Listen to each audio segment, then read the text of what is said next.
आमच्या येथे प्रेक्षकांच्या आवडीनुसार सिनेमे बनवून मिळतील अशा प्रकारची जी दुकानं असतात ना, त्या दुकानात तयार झालाय हा मुन्ना मायकल। आम्हाला ना थोडी ॲक्शन पाहिजे होती आणि त्याच्यामध्ये थोडा डान्सही पाहिजे होता आणि ते हिरो हिरोईनचे रोमॅन्टिक गाणी वगैरे असतात ना, ते पण पाहिजे होतं। हां, जोडीला थोडी ॲक्टिंग वगैरे असेल तरी चालेल।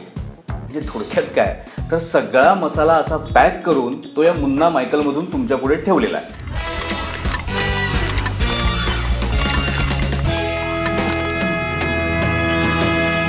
एका पैसा वसूल आयडियाची कशी वाट लागते याचं ढळढळीत उदाहरण म्हणजे मुन्ना मायकल।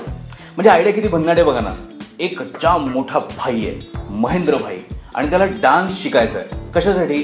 कारण त्याला एक सुंदर डान्सर मुलगी पटवायची।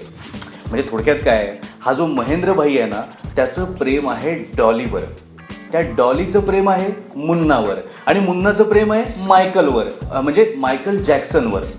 आता हा जो सगळा गोंधळ आहे ना, तो इंटरवल पर्यंत खूप धमाल आणतो, पण इंटरवल नंतर ही स्टोरी कुठे भरकटते त्यांनाही कळत नाही, आपल्यालाही कळत नाही। मतलब कब सोना है, कब उठना है, क्या खाना है, क्या नो पीना है।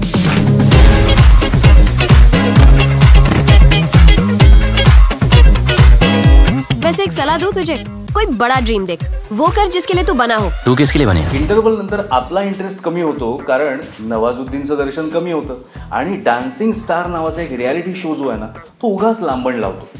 बरं, ह्या अशा सिनेमामध्ये आपल्यासाठी हिरो आणि विलन दोघेही नवाजुद्दीनच, म्हणजे ॲक्टिंगच्या बाबतीत हो।